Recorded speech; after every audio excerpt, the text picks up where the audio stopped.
driveway's better than the road. That's what it said. Yeah. He's got it lit up. I think he's doing it all himself. Most efficient sugar maker ever. This guy is? Yeah. Tankers. Where should I park? Right Just here? park over here.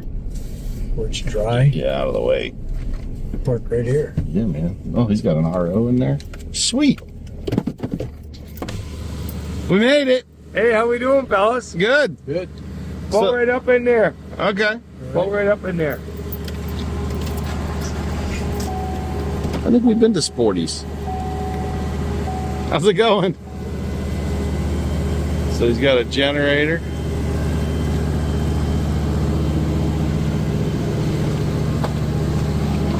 This is awesome. Fred, this is your kind of sugaring operation. This would be right up there. If there's some twine here, if there's some Baylor twine, I'll be in. I hope it. Listen, I hope it's nylon. I'll be in Hogan. How's it going, man? Good. How you doing, Nate? Good. We just got fired up 8 o'clock. Oh, really? Have you ever met Fred? Fred? Nice to meet you, Fred. Mike Bennet. Right? Yeah. Oh, you found a rip in my jeans. Oh, yeah, that's Found fine. Jack the mascot. Jack. I like Yep. this. You got a swing out section on your. You added on to the. We had to. Because when I designed this driving down the road in my pickup truck with a 4-foot rig and a tractor trailer that's, 8 foot wide-ish, I knew I had to knock out the wall. So I cut out a 20-foot section and then we added on 4 more feet. The only thing that would have been cooler is if you could just push a button. Yeah. You have to see it, you push a button.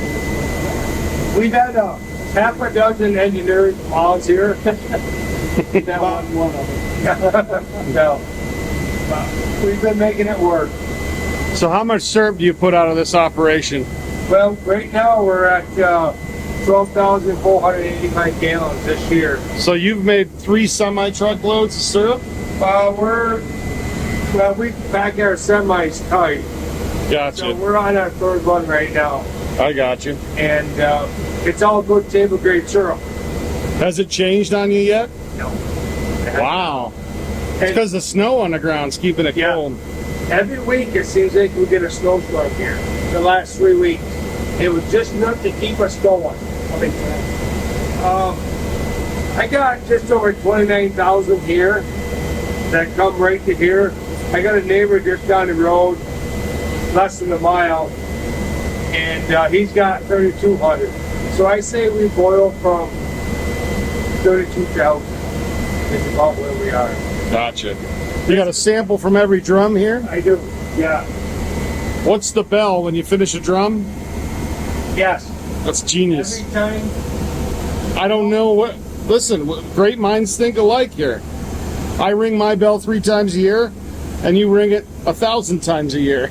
Well, I go to Laconia, New Hampshire for Bike Week. I'm a Harley guy. I got a group of friends that we all go out there for like 5 days.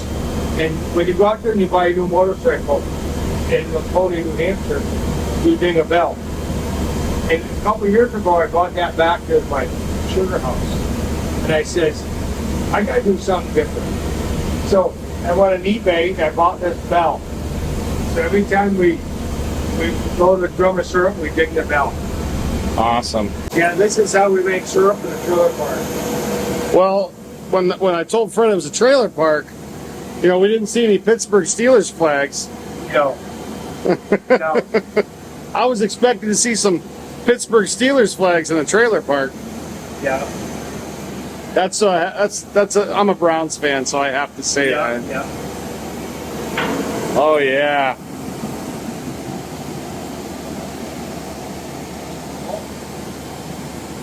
So I bought this in Radford used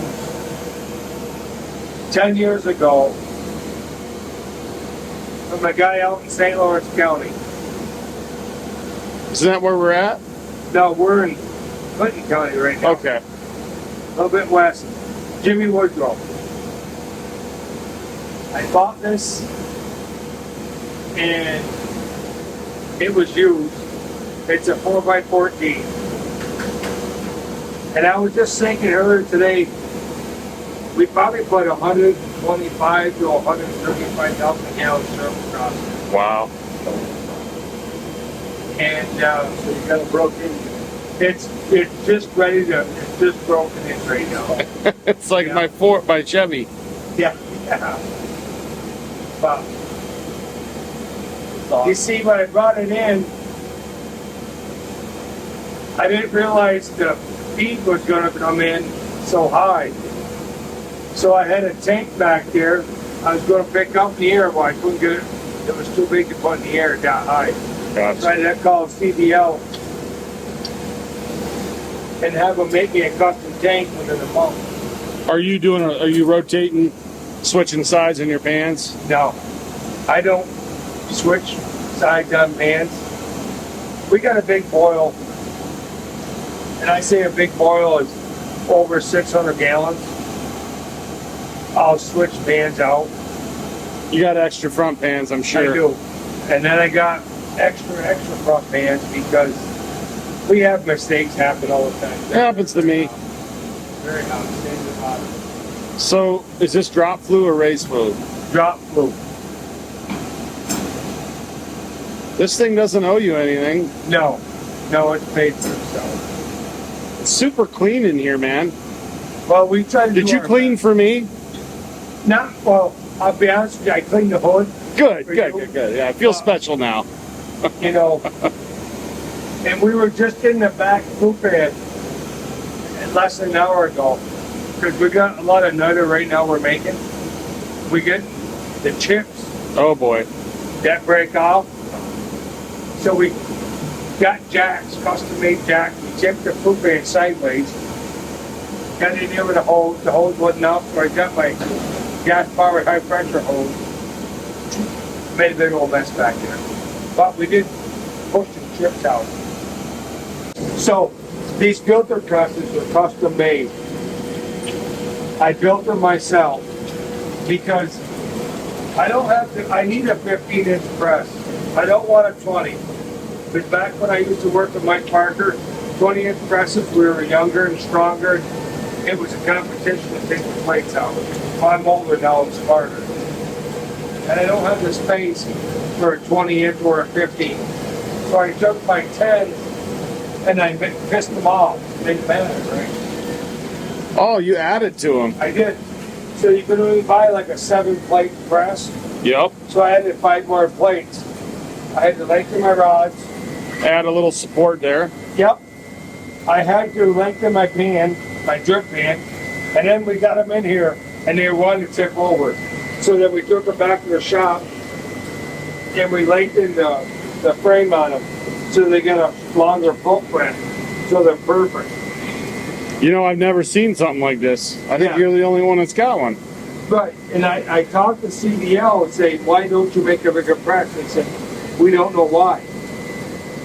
So I said, well, and I'm only using an 1.5 inch air diaphragm pump to push syrup through it.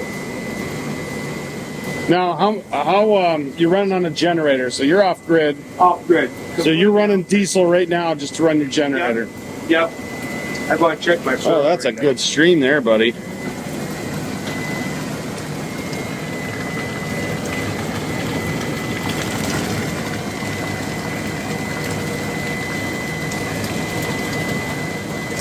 Not bad.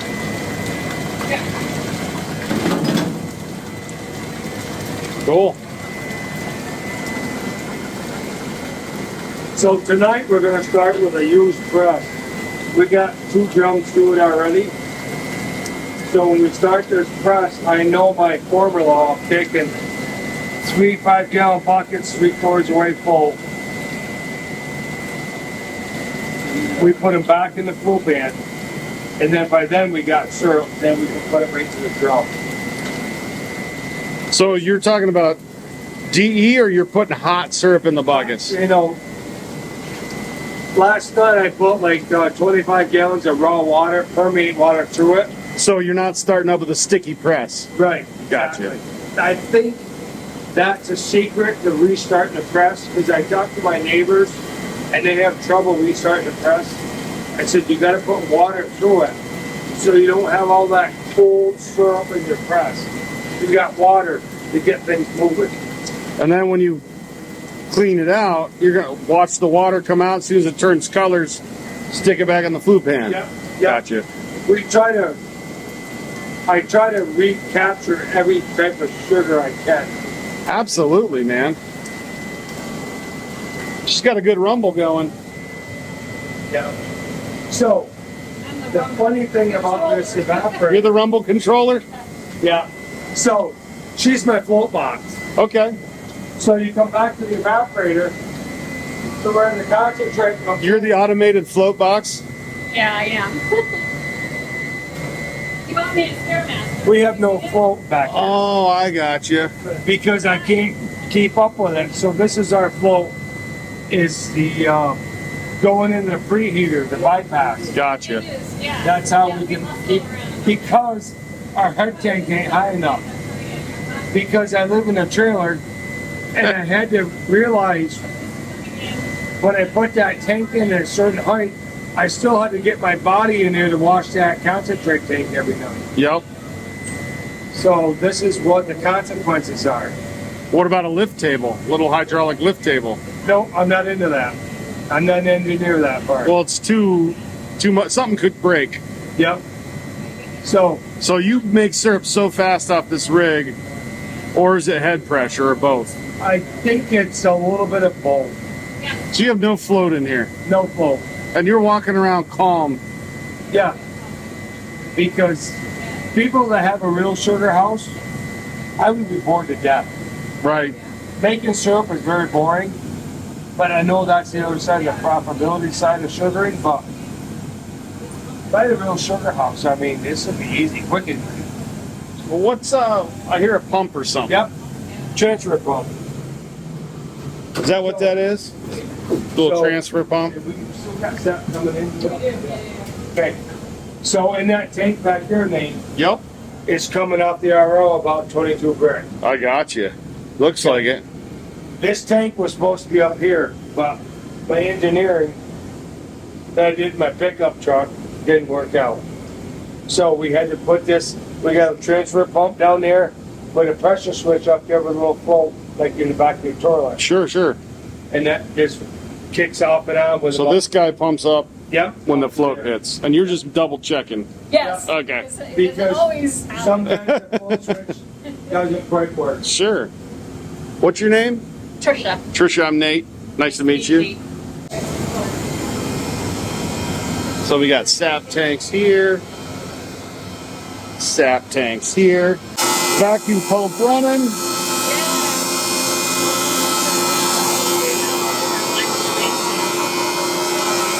Got sap running in. I love it. So osmosis sap running. This is the main tank right here. There's the ladder.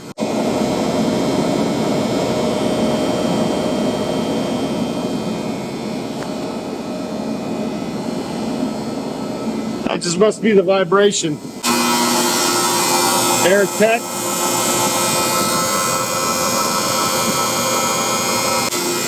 Here, the marshmallow tank. I got another story about the marshmallow tank. Which one's the marshmallow tank? Like a giant marshmallow. Oh! This is the marshmallow tank. So this is where the sap's coming in right now. The marshmallow tank. That one's pretty full. Cool. This is awesome. This is better than I hoped. This is way better than I hoped. The most efficient sugaring operation that I know of. That you know of? Yeah, You want to see the big arrow? yeah, I do. So, Trish, you run everything here, or you run the ROs, help with the evaporator?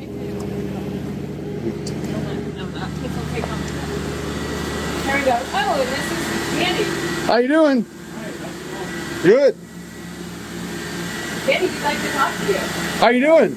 Good. I'm Nate Bissell. Danny Trombley, how you doing? Nice to meet you, Danny. So what's going on here? Just got done RO in the second round. Okay. Triggering the machine off right now. Then it's going to go into maintenance. I got you. So are you just running, is this one RO? Yes, this is one RO. Okay. 10 post. Man, it's so quiet over here. Why is it so quiet? Internal motors. Oh, internal motors. Okay. Motors on each post are internal on this one. All right. So I'm not crazy. I'm like, there's no sound. The old style, the other RO over there, Bring the it to the noisy one. Yeah. other RO has the external motor. I got you. So the internal motors are just quiet. And that's basically, Technology. I got you. This is a 10 post. Gotcha. So this machine was originally had a 16-inch post with 6/8. I got you. Not the best for high brick sap. Okay. So last year he had it modified. We sent the machine back and they used the 6 post off the original machine. Okay. They added a third high pressure pump to it, a second pump over here, and totally different machine. Gotcha. Definitely does a lot better. So was that done before this season? No, it was done before last season. Okay. Yeah, this Changed it. It's night and day. yeah second year on the machine modified like it is. So you do a single pass and then come back around and push it up to 22? Well, what I'll do is I'll basically, the marshmallow tank, we have everything that's going into the tank inside. We have sump pumps in there to send it to the marshmallow. So what I'll do is I'll start the RO, and I usually set it at 10 gallons a minute, and I'll recirc back on the marshmallow until I like to do it for 2 hours. Gotcha. And then basically at that point, I'll leave one sump pump plugged in, so I'm processing the sap that's coming in plus what's in the marshmallow tank. And after 2 hours, I normally can get 22% fairly easy.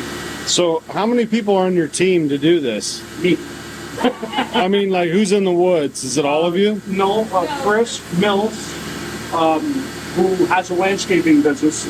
Okay, so he left last week. He's gone back to his business. Okay, yeah. And then we have some Amish up the road, Amish Steve and Andy, one of his boys. Okay. So pretty much like tapping trees and stuff like that. Steve, myself, Chris, and Mike. The boys this past year, 2 of his boys went ahead of us and cut the old sprouts off. I got you. So that helped us, you know. So have you been sugaring a while? For like 8 years. Good. So you came in, you weren't ruined yet. I just happened to be a landowner next door. I got you. So Mike approached me about tapping my land, and actually he did like 500 taps in the back, off the back of this piece. And then after that, the taps that are in my land I own. I got He you. put the system in for me. So you I got a got. little over 8,000. So do you know anybody that can turn that into syrup for you? Yeah, I think Mike Bennet does. So it works out. It's a pretty nice deal. Yeah, and the thing about it is we don't haul any sap. That's nice. You know, there's another little building up the road here. Yep. And that building has a releaser in it. One of his leases in my land go to that building and come this way, and then this lease comes to, but they all come to the tank inside the trailer. Well, that's nice. You can keep an eye on your tenant. Yeah. We have flow meters at both houses so that we can keep track of gallons. Sure. Our biggest issue here is we only have about 14,500 gallons of tank storage, and we have 29,000 taps here, plus he buys in 3,000 from a landowner up the road here. So our biggest issue here is being on top of the ROing because we don't have extra tank space. So this is your tank space right here. These guys. Well, the marshmallow tank. Well, I mean, like, Yes. you're using these, Exactly. and if you're not on top of it, On time, you're right. We have to be on top of it. have you ever been nervous? Yes, more than once. I also run both ROs at times. Gotcha. At the same time. So there's another one. Yeah, there's a 6-post. We call it the junkyard dog. It's an old school RO. Okay. It's in the little building over there. I can take you over and show you. Yeah, junkyard dog, huh? And a lot of times what we'll do is we'll use the junkyard just to take water out, or we'll actually send about 6 or 7 brick to this tank to sweeten this tank up so it's easier on this machine. I got you. Depending on, what's going on for the flow. This is awesome. Because at times, and I've seen it before, at times I've seen us get over 4,000 gallons an hour of sap. So you really got to be on it. Got to be on it. Have you ever thought about, like getting another tank? That's my sprinkler market. Why do that?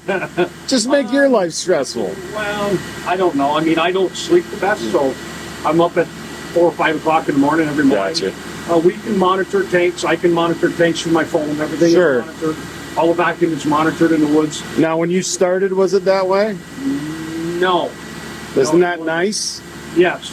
Yeah, big difference. So the first thing I do up when I get in the morning is I just go grab my phone and check my tank size Sure. to see what I've got going on in the tanks. That determines whether I need to get dressed and head right over or whether I got a few minutes. So how do you know if you're desugared? Bottom line is, right now I'm running permeate through this machine, not sap. Gotcha. It's the same basic principle. You're going to check it with a hygrometer. Oh, I got you. So, right now I'm desugaring. I don't know what it is. I run this machine enough. I know it takes a half hour to desugar it. Sure. When you run it that hard, Yeah, it's probably going to be fairly high still. you can kind of see it here, right? Like it's a little cloudy still. So you got sugar, right? Yes. Well, that's water there, but right now we're in fourth quarter sugaring. So you'll notice the sap even getting probably the permeate if you let it set. Oh, yeah. So I was at 24 brick. And Oh, wow. So I'm back. This is a tenth, right? Each one? Or Yeah, is this... well, no, that's 10. So it's 10%. It's probably about. I don't have my glasses on. You're at 8. Yeah. So that's 8 bricks still? So it's still 8 brick. Wow. So you just keep running it and just keep checking it until you're down to 0. I got you. Then I'll rinse the machine, and then basically I'll put it in soap wash. Man. So our machines get maintained probably more than most people do because of the fact that You said it gets more what? more maintenance. You're washing and rinsing often. Yes. You don't want to get Most every caught. Most every night, especially early, we have mineral issues. So it's not just a soap wash; it's a soap, citric acid, soap. You got to do all 3 of them. Sure. One stretches the membrane, one stretches, one stretches it. And what you'll notice if you do a soap wash, if you have minerals, it'll turn your sight glasses orange. All right. Now you got to say that again because I liked it. You said one will stretch, one will tighten, one will stretch. Yes. Tell me the stretch is at the soap wash. Yes. Basically, the bottom line is it does one function back and forth. And also, multiple times a season, we'll put it in what's called an oxysan set, which is a bacteria killer. Sure. And that has to set for 24 hours. Gotcha. So when you bring it up to a certain temperature, basically shut the machine off and just let it set. I got you. And then you come and rinse it and put it into a soap wash afterwards. Nice. We got Fred here. Hi. What do you think, Fred? James Drumbly, how you doing? What's your name? James Drumbly. I'm a landowner next door. I actually live on the road here. I'm an off-grid liver. So you're the rich guy. Not really. I just bought land over the years. I have 285 acres, basically. And I actually live off-grid. I don't have real power. I have solar. Gotcha. No one bothers you. No, my driveway's 800 feet long. Now, are you one of them guys that does that in the woods and hunts trees? No. I like to hunt. Yeah. And that's my original purpose of owning this land was deer hunt, like I got a couple of boys and my dad, who's actually 91, and he shot his deer this year. Do you have to take him out on a 4-wheeler? I have some meadows right around camp. I have a couple of little box blinds. I have a small horse up there, so I'll drive them with side by side, get him in the box blind, which is on the ground, and I'll sit with him now. I don't let him sit by himself anymore. But he shot his buck. He shot a 3-pointer this year. We shoot 6 or better at my place, me and the boys. But my father, he's got the big life. He doesn't hunt nearly as much as he did before. And he's killed a lot of deer this way. We used to do that to my father-in-law, taking 4-wheeler, set him on the log, and push the deer. Yeah. Once he was sitting on the log and you can't hear a thing, 19 point Boston's running about 30 yards right beside him through the work.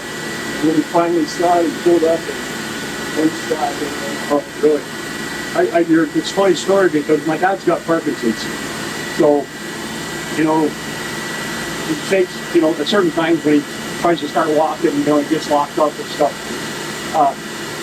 4 or 5 years ago, my younger boy and I had both shot bucks, one night and one the next morning, and my father was hunting. That was when he used to sit by himself. And we could see the field that he's from the picture window of my house. So we were watching a beautiful 6-pointer comes out. It's in the field down there. He's in the field down there. And we're sitting there, you know, boy and I are in the window like, oh, he's going to shoot. He should shoot. He's got to shoot. Went on 7-8 minutes. Never shot.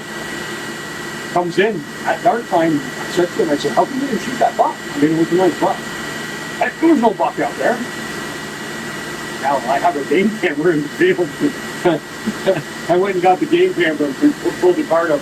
That deer was in front of him for 7 minutes and 30 seconds. He was sleeping. So I'm retired now. You know what I'm saying? So bottom line is, this is my winter job. Yeah, this is awesome. You know, once we get the woods tapped out, I'm pretty much here. You know, Chris and and Steve and the boys, they do all the wood checking. And like I said, the woods is monitored so we can actually, you know, see what's documented on every game. So they go into the TV screen and basically can call up the lines, and they make a list of the lines that are low, and basically they can, and the lines are all numbered, and you know, they know the woods well enough, they know where they are now. So Sure. That's awesome. it's a big difference. Because when you're talking between this piece of land, the lease next door, and my land, you're talking 1,000 acres. Whew. So when you start walking 1,000 acres wood checking, you know, that's a lot. Fred, you want to go see the junkyard dog? Is that what you called it? Yeah, the junkyard dog. That's Let's the go other road. This one we call Big Bertha. Big Bertha. All right, junkyard dog. Let's go look at the junkyard dog. So we got a generator running here. Take a look at it. 60 hertz. 3-phase there, it looks like. It's not really working hard, that's for sure. I love a place with character. I like naming things. RO1, RO2, that's just not cool. You gotta have some character with this stuff. The other thing that's challenging here is we run everything off generators. I see that. No real power. These are 50 and 60 kW generators. Okay. That generator there, that machine is a 3-phase machine. Okay. So that's a 3-phase generator. I did see that running 208. Yeah, exactly. The generator in the back, so that generator is dedicated to the big RO. Gotcha. Perfect. The generator in the back is our main generator. That pretty much runs the evaporator, the vacuum pumps, the releasers. Okay. This generator right here, basically I've got to set up the bypass. If we have a problem with that generator, we can use it to run the other stuff. That does happen sometimes. Yes, it does. This generator is really strictly for junkyard. Gotcha. That trailer there is barrel storage. So drums? Drums. Right here is basically, Mike has side-by-side, a 6-wheeler and a 4-wheeler. We have tracks for the small machines in the wintertime, so that's basically that. And all of these trailers, like that trailer has heat in it, so we can melt the machines off at night. Gotcha. These trailers here, Mike owns one of them, but that's basically where we put our finished syrup. Gotcha. We have a local trucking company that he rents a few trailers from. So the bottom line is, when one's full, they'll come and get it. They'll take it and store it in their yard, and basically bring us another empty one. Gotcha. Mike's tractor's got the metal basket on the front of it. Bottom line is, I drive the tractor up to the front of the sugar house. He takes a barrel cart, loads the barrels on it. I drive over there, he takes them off with a barrel cart, puts them in the thing. Gotcha. So it's a little bit, I mean, it's a not lot like of work. having a sugar house. You know what I'm saying? There's a lot to it. So what do you normally do? Just kind of hold it and wait to see what's going on? Yeah, normally he'll sell it end of May, June. Gotcha. Time frame. The whole crop at one time, or is he holding anything back? Most of the time he sells the whole crop. I'm not saying he wouldn't hold some, but it depends on the market. How Sure. how big of a crop everybody has, what the price is. Sure. Depends on what the financial situation is. Right. And you guys are organic, I'm sure. Yes, yeah, certified organic. Most large producers, it's worth it. Yeah, you know, we make anywhere from, let's say, I don't know, 11 to 15,000 gallons of syrup a year. Gotcha. In a good year, Yeah. 15. It looks Yeah. like you're going to have a pretty good year. I mean, we made 17 one year, but we had another guy bring in sap that year. We will never do that again because we don't have that amount of trees. I got you. You know what I'm saying? This year here, we're over 12,000 right now. 2 years ago, last year we made 11.3, so we're ahead of last year. Gotcha. 2 years ago, we made 14.3. Still have potential of doing that because we still have a little bit of sugar. There's a lot of snow on the ground still. You know, we got 18 inches last week. That's awesome. That helped. Yeah, that helped a lot. So where's the junkyard dog? No, you got to come through the aisleway here. You got it. The maze. We have a lot of lines, basically, that are running outside. Yep. That can be a problem, but we've been in it long enough now. Every one of these lines is drainable Gotcha. at night. So as long as we don't forget to drain something, we don't have any freeze problems. Yep. And I see you got the ratchet strap to get the right slope on that one. Yeah, one holding the other. It's not fancy. I love it though. There's nothing more efficient than This this. tank right here, basically, we can two-pass sap too. So I can make 15 brick out of the big machine and put it in this tank and then run it through the small RO, depending on what we're doing. That tank right there is basically a permeate tank. And the big tanker, the milk tanker, is a permeate tank. Gotcha. So, and this right here is an actual farm milk tank that went through a fire. Gotcha. But it's the inside of it's perfect. Stainless usually. Yeah, exactly. The outside, I mean, you can see it's all warped and whatever else here. It holds juice though. Yeah, but the inside, it's an 8,000 gallon tank. And the Heck yeah. inside is perfect.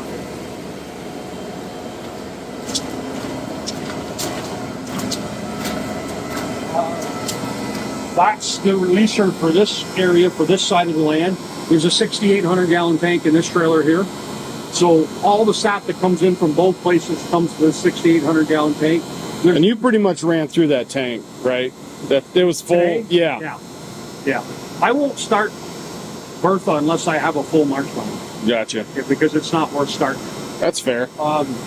So we have two sump pumps in the end of that tank, basically, that run to marshmallow. One's a 1,500 gallon and one's a 2,000 gallon. So the bottom line is we have to keep track of tank space very closely at night because we don't have enough tank.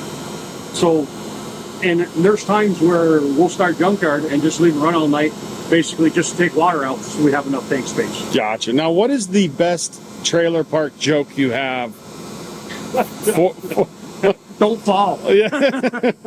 Yeah. I mean, you look around everywhere There's you go, steps. you're down, you know what I'm saying? You know, I totally, I haven't seen any carnies though. Like, I would expect to see some carnies. I don't see any carnies. Yeah, I guess so. It's the sugar, but we've got it figured out. Yeah, you guys do. This is awesome. Make it work. This is going to be one of my favorites. I love it.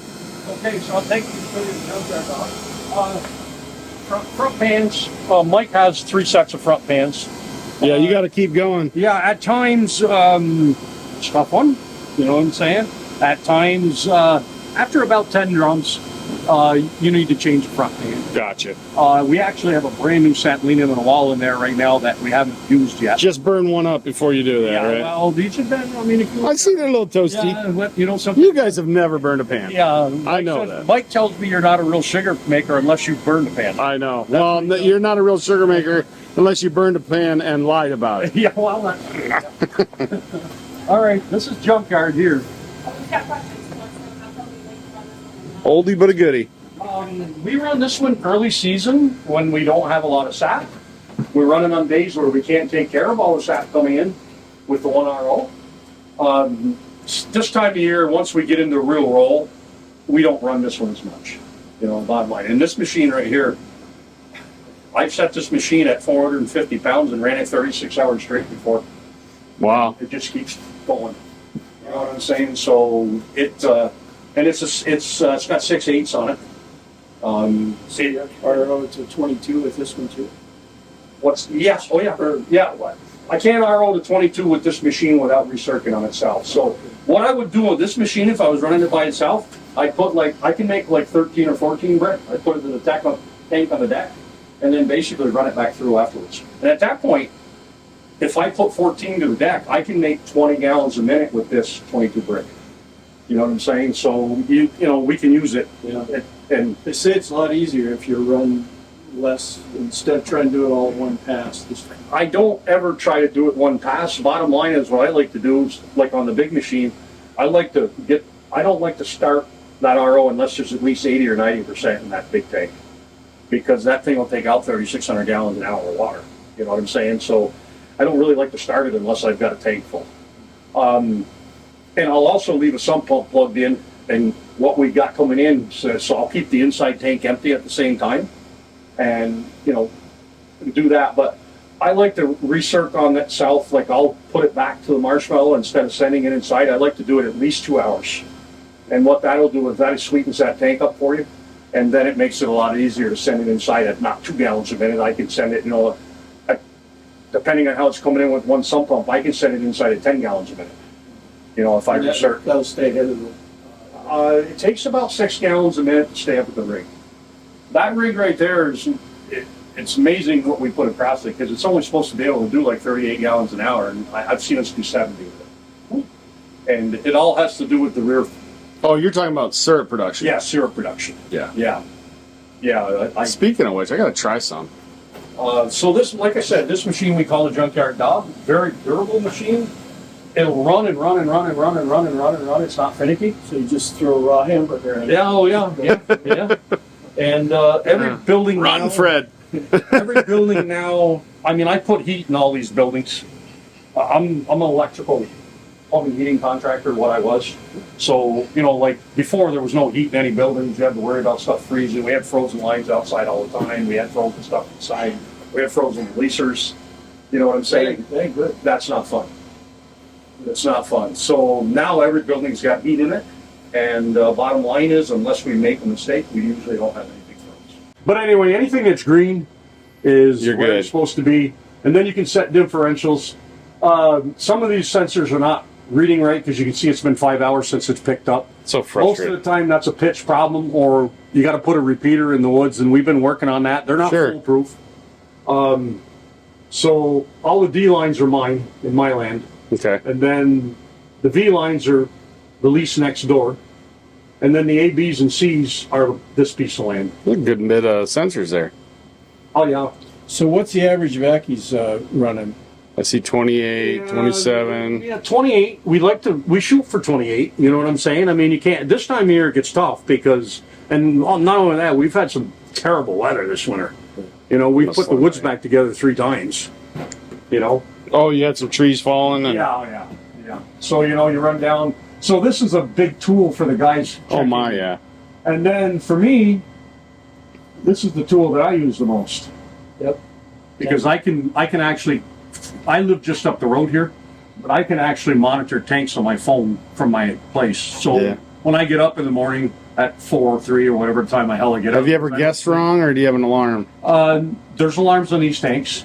Normally, Is it connected to a shot collar? no. I've only ever seen a tank run over once here.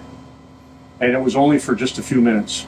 Because just there was so much coming in. So much coming in. I was at the house. I looked at the percentage, and by the time I got here, it was running over a little bit. Gotcha. But if there's any question at all, or we have any problem at all, we'll start this RO right here at night, and we'll just take water out with it. Just slowly but surely. Slowly but surely take water out with it, just to make tank space. It's got 1, 2, 3, 4, 6 posts. Yeah. And like I said, this machine here is old, but it's crazy The how junkyard you can dog. It's crazy how you can just keep running it. So you're not on the grid. So do you have a computer at your house? Just in my phone. Maybe you had to crank or something. Clean the press already. Was that one ready to be cleaned? Yeah. All right. You got any samples for me to try here? Oh yeah. I gotta let it cool off. Sure. Because of that time of the year where you gotta taste it cold. Oh, yeah. Have you been in the one pump? Oh, yeah. We've checked everything. Is he good? Oh, yeah. He's really good. You know what? He's good on camera. Is he? Yeah. He's an excellent electrician. Too. I believe it. You're lucky to have him. I'm very lucky to have him. Yeah. I could tell. I was Seeing if you'd be willing to go to Ohio at all. And, nah. So the press has been rinsed out with hot water. Nice clean DE.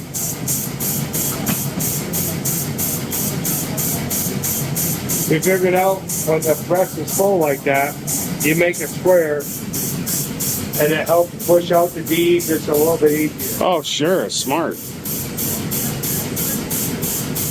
It's probably packed in there pretty good. How's the sugar sand this year? Heavy. So is there a lot of sugar sand pretty much in the press then? Yeah. Because that's been lightening up on the DE. Because there's so much sand? Yeah. Because the sugar sand is a natural Filter aid. filter aid. And they still come out full. I see that. We were getting that press right there. Last week we were getting 600 gallons of syrup to it. And then, Are you serious? yeah. That's impressive, man. Yeah. 600 gallons through that press. And that press. Does that have as many banks as this one? Yeah, they're both the same, they're twins. I got you.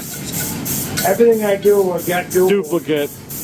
Because you can have, I have spare parts all over the place for stuff. Yep. And now we're down to about 5 barrels. So we're around 555. We're around, what's that? Around 300 gallons to a press now. I got you. Just shy of 300. But, so I started backing up the DE, but man, it's still back to press at 5 barrels. I'm impressed. So Yeah. Are you guys able to reuse your filter paper because it's clean? we use felt. Oh, they're not paper. Yeah, they're felt. No kidding. Those are felt. Okay. Okay? Sure. Well, they're so clean coming off there. Right. And then we got paper back here. We got paper. I got you. Nice. Every now and then we use them. But, to be honest with you, Full throttle sugar. my sister did that for me. Several years ago, I got mad because we worked so hard to make good flavored syrup, and then a paper would break in the press. That makes me mad. So I got looking through the CDL catalog once, and they said felt. And it felt, so I bought them. I have a friend of mine, Carl Plant, that works for CDL. He was my master designer of all these large sugar board installations that I done. I started using felt with a piece of paper. He come here one night, we were making syrup. Mike, why are you using papers and felt? I know, Carl, because I never used a felt before. Get rid of that paper. Use felt. In Canada, we all use felt. So, we just changed these felts a couple of nights ago. We had put at least 8,000 gallons of syrup through the felt in this press and that press to be cool. Do they wear out eventually? You want to throw them out, or? Well, because I've had some customers I sold some syrup to that said they had sugar sand in the bottom. So that's when I realized, okay, I'm using my felt too long. Gotcha. We've gotten to a So you're just losing filtering capability by using it so long. yeah. So it starts to blind off on the bottom and work Yeah. its way up. So the other night, her and I had a conversation. Chris and I had a conversation saying, you know, we got 8,000 gallons filled in the belts. We changed them. We changed those belts, and I don't think we got $40 in it. Yeah, sometimes it's worth it, you know. You make 8,000 You gallons. don't want to rush. You don't want to rush them things. Right. You make 8,000 gallons of syrup to a set of belts. It's worth it. You spent more in defoamer. Yeah. Yeah. Especially that foamer. That stuff is $140 a gallon. Yeah, I really like the Org 60. That stuff works. I don't know what Nick charges me, but it works. It works as good as the Atmos defoamers did. Yeah. And some of that stuff I think is better for coating the underbody of your truck in the winter because it ends up all inside your evaporator. That's annoying. Yeah. We noticed the last couple of days, I've noticed running the rigs, we had some high bacteria, so we needed more defoamer. But today I went through and released and cleaned all 3 releases, changed all my pre-filters on. Every day we wash the tanks. We're at that right now. We're doing like chasing our tail, Sure. trying to keep the bacteria down. But I'm thinking we get through tonight, we'll be all right. As long as the syrup tastes good tonight. I'm thinking we got Few days left. 4 or 5 more days. Yeah. People think I'm crazy, but I've always learned from going to all these seminars. Trees bud on daylight hours. They bud at the midnight hour. Is that what you said? No, they bud in daylight hours. Daylight hours. Okay.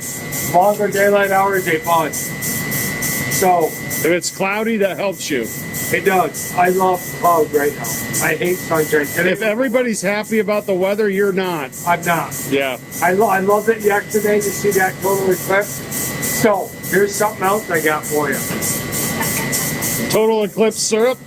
I got 555s I made yesterday. Beautiful golden syrup. Total eclipse made maple syrup. You won't get it again for 20 more years. Special edition. Probably longer than that, right? No. 2044 we're going to have another Okay. total eclipse. So I think there's a little marketing thing here.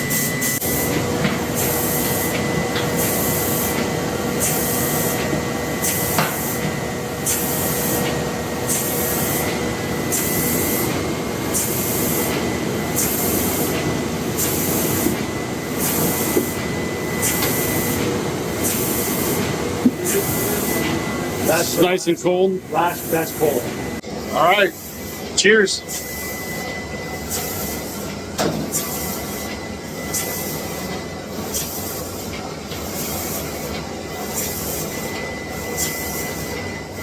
Yeah. Here it is. Full throttle. Full throttle sugaring. Cheers. So that's what was in there, huh? Yep. Wow. So this niter is what was plugging up that pan. Look at that. It's just minerals. Oh wow. Hey Fred, that was the first syrup. That's full syrup. Nate, what did you think about the flavor? I think it's prime. Like it's prime. Like no one's gonna dock for that. I think your weather's starting to change. Chemistry's changing a little bit, but it's slight. It tastes something in it. Yeah. Syrup, maple. I love it. I love it. So almost 13,000 gallons in a trailer. That's impressive. Doesn't matter what your sugar house looks like. Syrup's worth the same. So, hey, thanks for stopping by. Catch you in the next episode.